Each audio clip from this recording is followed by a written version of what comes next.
Ray got the news at sundown. He was sitting outside the saloon in Copper Ridge when a boy ran up to him. The boy was maybe 10 years old.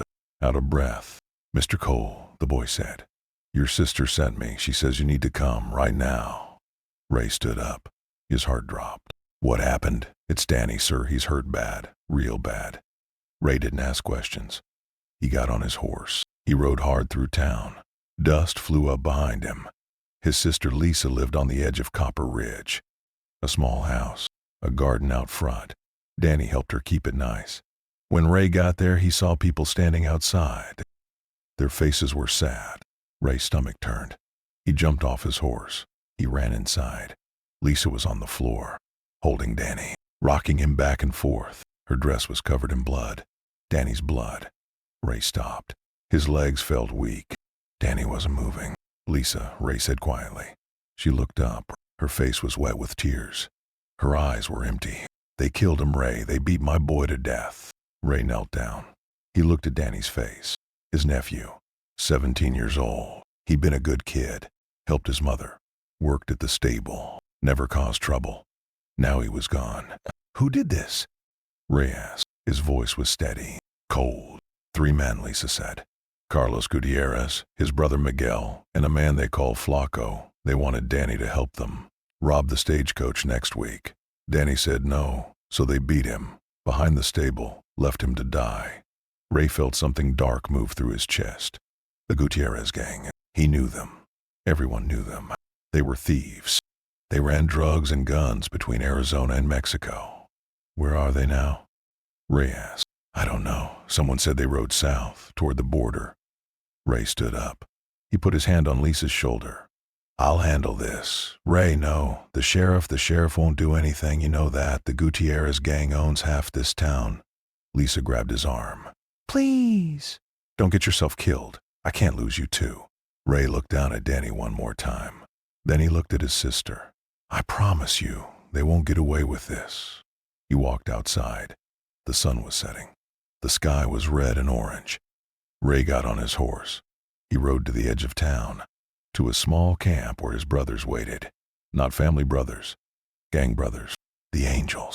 There were 5 of them around the fire. Old men now, but dangerous. Men who'd ridden together since the war ended. Ray's best friend Hank looked up. "What's wrong?" "They killed Danny." The fire went quiet. Everyone stopped talking. Hank asked. "Gutierrez gang, Carlos, Miguel, Flaco." Hank stood up. "When do we ride?" "Not yet," Ray said. "I need to know where they are first. I need to be smart about this." "Smart," another man said. His name was Dutch. "They killed your nephew. We should burn their whole operation to the ground. And get ourselves hanged?" Ray said. "No, we do this quiet. We do this clean, one by one." Hank nodded. "What do you need?" "Eyes, ears. I need to know where they sleep, where they drink, where they hide." "I'll ask around," Hank said. "Give me 2 days." Ray sat by the fire. He didn't speak. He just stared into the flames. 2 days later, Hank came back with information. "Flaco's in Mesquite Flats, small town, 2 hours south. He's staying at a boarding house on Main Street." "What about Carlos and Miguel?" "They're in Sonora, across the border, but they come back every week. They have business here." Ray nodded. "Flaco first then. You want company?" Hank asked. "Not yet. I'll handle Flaco alone. You watch the border. When Carlos and Miguel come back, you let me know." "You sure about this?" Ray looked at him. "They beat a 17-year-old kid to death, I'm sure." That night, Ray packed his saddlebag. 2 guns, extra bullets, a rope. He rode south toward Mesquite Flats. The desert was quiet. The moon was bright. Ray could see for miles. He thought about Danny, about the last time they talked. It was 2 weeks ago. Danny had come to visit. He brought Ray some bread his mother made. They sat outside, talked about horses, about the future. Danny wanted to buy his own ranch someday, raise cattle, make an honest living. Now he'd never get that chance. Ray's jaw tightened. By morning, Ray reached Mesquite Flats. It was a small town. 1 street, a few shops, a saloon. Ray tied his horse outside the saloon. He went inside. The bartender looked up. "What can I get you?" "Whiskey," Ray said. The bartender poured. Ray drank. You looking for work? The bartender asked. No, looking for a man. Name's Flacco. Heard he's staying here. The bartender's face changed. He got nervous. I don't know anyone by that name. Ray put a coin on the bar. Then another. Then another. The bartender looked at the coins. Then at Ray. Boarding house, he said quietly. End of the street, room upstairs, but I didn't tell you that. Tell me what? Ray said. He left the saloon. He walked down the street. The boarding house was small. Paint peeling off the walls. Ray went inside. An old woman sat at the desk. I'm looking for a room, Ray said. We're full, she said. Ray put money on the desk. I need a quiet place, just for tonight. The woman looked at the money. She took it. Room 3, upstairs. Ray went upstairs. He found room 3, but he didn't go in. He walked past it, to the end of the hall. Room 7. He listened at the door. He heard snoring. Ray smiled. He went back to his room. He waited. The sun set. The town went quiet. Ray heard a door open. Footsteps in the hall. He looked through the crack in his door. He saw Flacco. Tall. Long black hair. Flacco went downstairs. Ray followed. Quiet. Flacco left the boarding house. He walked to the saloon. He went inside. Ray waited outside. He watched through the window. Flacco drank. He played cards. He laughed with other men. Ray felt the anger rise in his chest. This man had helped kill Danny, and now he was laughing, drinking, like nothing happened. Ray took a breath, stayed calm. An hour later, Flacco stumbled out of the saloon, drunk. He walked down the street, away from the boarding house. Ray followed. Flacco turned into an alley, probably going to relieve himself. Ray moved fast. He came up behind Flacco. He grabbed him, put a gun to his head. Don't move, Ray said. Flacco froze. What do you want? Money? I got money. I don't want money. Then what? Ray leaned close. Danny Cole, you remember that name? Flacco's body went stiff. Yeah, Ray said. You remember. Look, man, that wasn't my idea. That was Carlos he wanted. Ray hit him with the gun. Across the back of the head. Flacco dropped. Ray dragged him out of the alley. Into the desert. Away from town. Flacco woke up an hour later. His hands were tied. His feet were tied. He was lying in the dirt. Ray stood over him, holding a shovel. What are you doing? Flacco asked. His voice shook. Ray didn't answer. He started digging. Flacco's eyes went wide. No, please, I'm sorry about the kid. It was a mistake.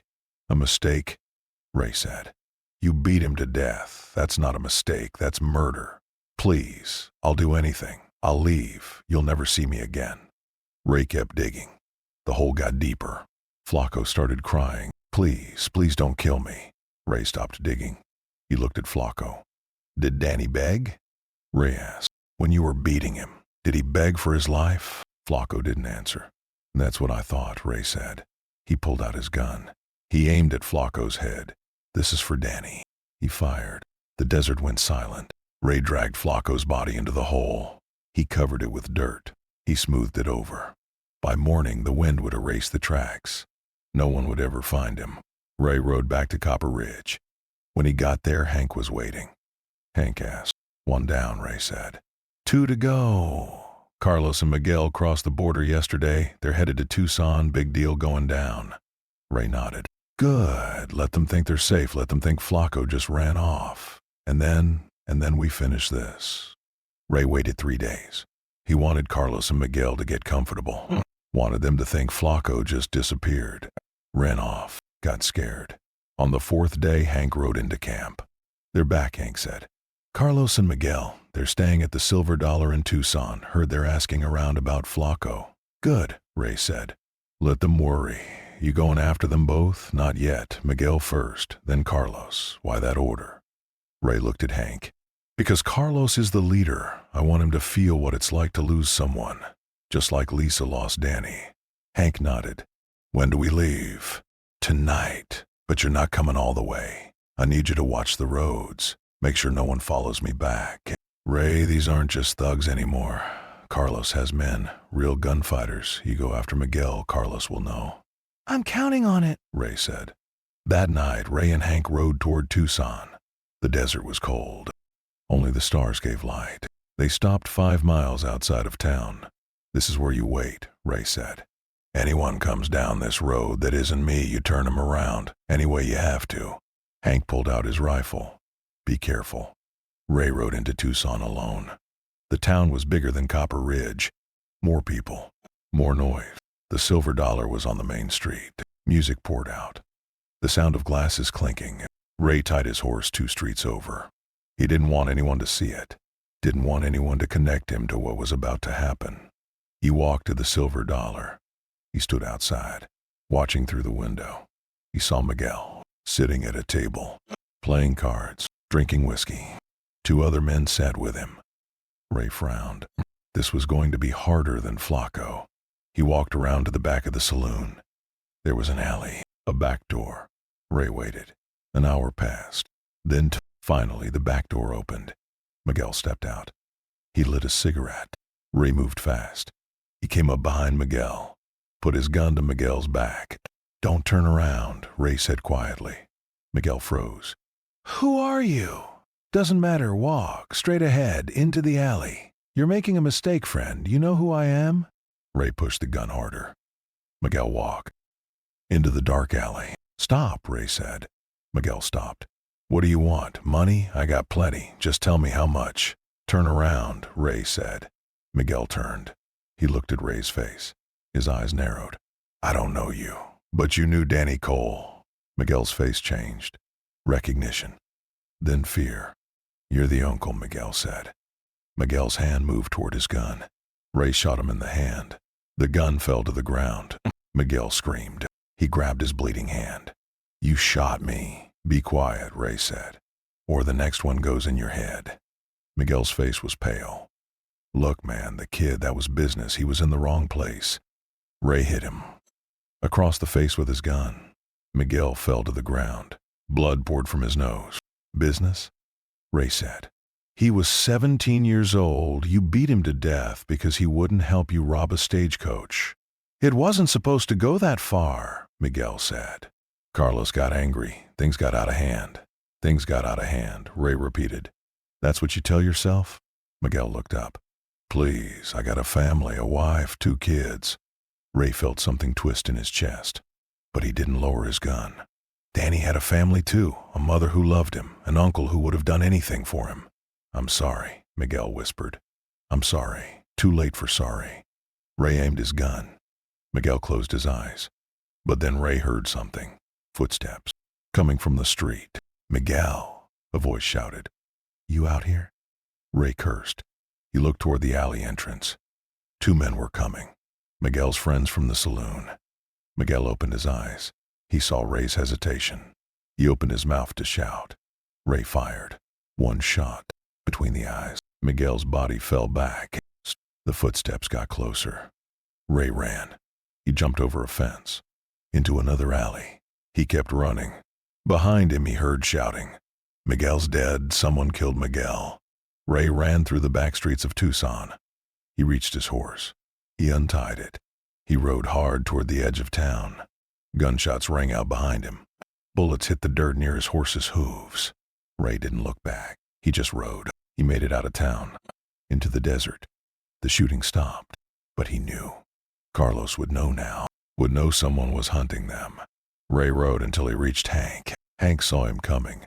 "What happened? I heard shots. Miguel's dead, but his men saw me. They're coming." "How many?" "Don't know. Maybe 5, maybe 10. Hank raised his rifle. "Then we'll be ready." They waited, hidden behind rocks, watching the road. 20 minutes later, horses appeared. 6 men, riding fast. Hank aimed his rifle. "On your word." Ray watched them get closer. Then he raised his hand. Hank fired. The lead rider fell from his horse. The other men scattered. They pulled out their guns, started shooting. Ray and Hank fired back. 2 more men fell. The remaining 3 turned their horses around, rode back toward town. Hank lowered his rifle.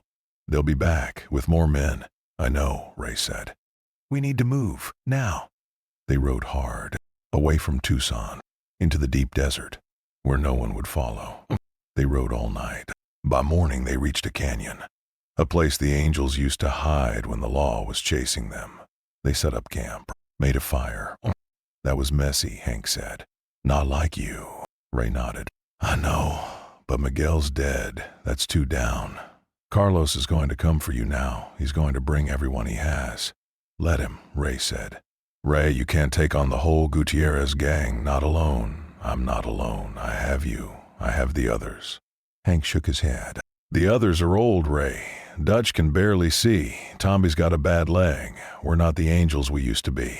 We're enough, Ray said. Hank stared at the fire. I hope you're right. 3 days passed. No sign of Carlos. No sign of his men. Ray started to wonder. Maybe Carlos ran. Maybe he went back to Mexico. But then, on the 4th day, a rider appeared. Not one of Carlos's men. Someone else. A young man.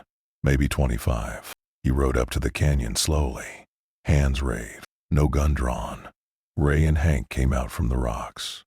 Guns ready. Easy, the young man said. I'm not here to fight. Who are you? Ray asked. Name's Mateo. I work for Carlos, or I did, until yesterday. Why should we believe you? Mateo got off his horse. He pulled something from his saddlebag, a piece of cloth, with black stitching. It was a gang patch. Gutierrez gang. Mateo threw it on the ground. I'm done with them. Ray studied him. Mateo's face was hard. Because Carlos killed my brother 2 months ago, shot him in the back, over money. I've been waiting for the right time to leave, and when I heard someone was killing his crew, I figured now was the time. What do you want from us? Hank asked. I want to help you finish Carlos. I know where he's hiding. I know how many men he has, and I know his weakness. Ray lowered his gun. Mateo pointed south. There's an old mission, 20 miles from here. Carlos is hiding there. He's got 8 men with him, all armed, all loyal. And his weakness? Mateo smiled. He thinks he's untouchable. He thinks no one would dare attack him in a church. But the mission's got a back entrance, through the old graveyard. If you go in quiet, you can get the drop on him. Ray looked at Hank. Hank shrugged. Could be a trap. Could be, Ray said. But it's the only lead we've got. He looked at Mateo. If you're lying, I'm not, Mateo said. Carlos took everything from me, my brother, my honor. I want him dead just as much as you do. Ray thought for a moment. Then he nodded. Okay, you ride with us. But if I see anything wrong, anything that looks like a setup, you're the first one I shoot. Mateo nodded. Fair enough. That night, Ray, Hank, and Mateo rode toward the old mission. The desert was quiet. The moon was full. Ray could see the mission in the distance. Old stone walls, a bell tower, crosses everywhere. They stopped half a mile away. They tied their horses to a tree. We go on foot from here, Ray said. They walked through the desert. Quiet. No talking. They reached the graveyard. Old graves, crumbling headstones, weeds everywhere. Mateo pointed to a small door. That's the back entrance. It leads to the storage room. From there, you can get into the main hall. Ray looked at Hank. You ready? Hank nodded. Let's end this. They moved toward the door. Ray went first. He pushed it open. Quiet. Inside was dusty. Broken tools. Ray moved through the room. Hank and Mateo followed. They reached another door. Ray could hear voices on the other side. Men talking. Carlos's voice. They won't find us here, and even if they do, we'll be ready. Ray looked at Hank. He counted down with his fingers. Ray kicked the door open. 8 men looked up. Carlos stood at the front. His eyes went wide. Ray fired. The bullet hit Carlos in the shoulder. Carlos fell back, screaming. The other men reached for their guns. Hank fired. 2 men dropped. Mateo fired. Another man fell. The room exploded with gunfire. Ray dove behind a bench. Bullets hit the wood. Splinters flew. He fired back. Hit another man in the chest. Hank was reloading. A man came at him with a knife. Hank blocked. Punched him in the face. Took the knife. Stabbed him. Mateo was fighting 2 men. He shot one. The other tackled him to the ground. Ray shot the man off Mateo. The room went quiet. Bodies everywhere. Smoke in the air. Ray stood up. He looked around. 7 men dead. 1 left. He was on the ground, bleeding from his shoulder, trying to crawl toward the door. Ray walked over. He stood above him. Carlos looked up, fear in his eyes. Please, please don't kill me. I'll give you anything. Money, guns, whatever you want. Ray knelt down. You remember a kid named Danny Cole? Carlos's face went pale. That's right, Ray said. You ordered your men to beat him to death because he wouldn't help you rob a stagecoach. He disrespected me, Carlos said. Ray grabbed him by the throat. He was 17 years old. Carlos choked, gasped for air. Ray let go. He stood up. He pulled out his gun. This is for Danny, Ray said. He aimed at Carlos's head. But then a voice came from behind. Ray, wait. Ray turned. It was Mateo, standing in the doorway, holding a gun, pointed at Ray. Ray stared at Mateo. The gun was steady in the young man's hand. Hank raised his rifle. Put it down, boy. Mateo didn't move. I can't let you kill him, Ray. You said you wanted him dead, Ray said. His voice was calm, cold. Ray's jaw tightened. So this was a trap? No, Mateo said. Everything I told you was true. Carlos did kill my brother, and I do want him to pay, but not like this. Then how? Mateo looked at Carlos, then back at Ray. The law, a trial, justice. Ray almost laughed. Justice? You think the law will touch Carlos Gutierrez? He owns half the sheriffs in this territory. He'll walk free in a week, maybe, but at least it's the right way. The right way? Ray's voice got harder. The right way got my nephew killed. The right way lets men like Carlos do whatever they want. Beat kids to death, sell poison, destroy families, and nothing happens to them. Mateo's hand shook a little. I know, but if you kill him here, you're no better than he is. Ray took a step forward. I'm nothing like him. Mateo raised the gun higher. Don't make me shoot you. Hank moved to the side, getting a better angle. You pull that trigger, boy, you're dead 2 seconds later. I know, Mateo said, but I'll still do it, because this is wrong. The room went silent. 3 men, 3 guns, 1 choice. Carlos watched from the floor, blood pooling under him, waiting to see who would win. Ray studied Mateo's face. The young man meant it. He would shoot. You really believe the law will handle this? Ray asked. I have to believe it, Mateo said. Because if I don't, then what's the point? We all just become killers. Everyone, no end to it. Ray thought about Danny, about Lisa, about the promise he made. He thought about all the men he'd killed in his life. Deserving men. Evil men. But still men. How many more before it stopped? Ray lowered his gun. Fine, take him to the sheriff, see what happens. Mateo's eyes widened. You mean it? I mean it, Ray said. But when Carlos walks free in a week, when he comes back and kills more kids, more families, that blood is on you. Mateo lowered his gun. I'll take that risk. Ray walked past him, toward the door. Hank followed. But as Ray reached the doorway, he stopped. He turned back. Carlos, Ray said. Carlos looked up, hopeful, thinking he'd survive. If you ever come near my family again, Ray said quietly. If you ever even say Danny's name, I'll find you. And next time, there won't be anyone to stop me. Carlos nodded quickly. I understand. I swear I'll leave. I'll go to Mexico. You'll never see me again. Ray stared at him. Then he walked out. Outside, the sun was starting to rise. The desert was pink and gold. Hank came up beside Ray. You really going to let him live? I gave my word, Ray said. To a kid pointing a gun at you. Doesn't matter. I said it. I meant it. Hank shook his head. Carlos won't keep his promise, you know that. I know. They walked to their horses.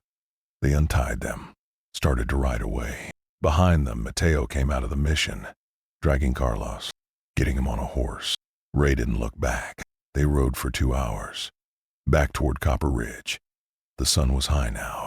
Hank finally spoke. So what now? Now I go home, Ray said. See my sister, try to figure out how to live with all this. You did what you had to do. Did I? Ray looked at the desert. Flaco and Miguel are dead, but Carlos is alive, the leader, the one who gave the order. He's still breathing. Because you let him, Hank said. That was your choice. Was it the right choice?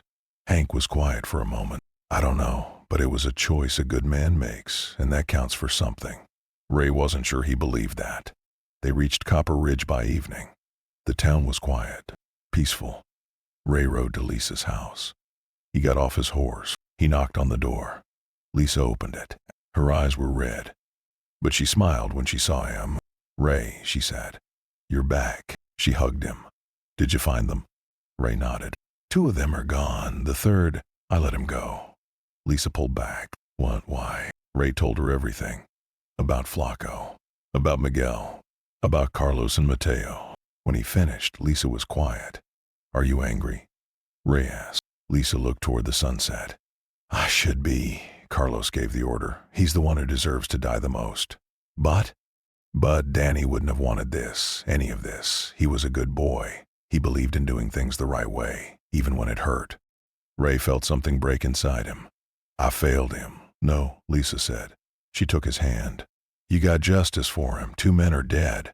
The third is running scared. That's more than the law would have done."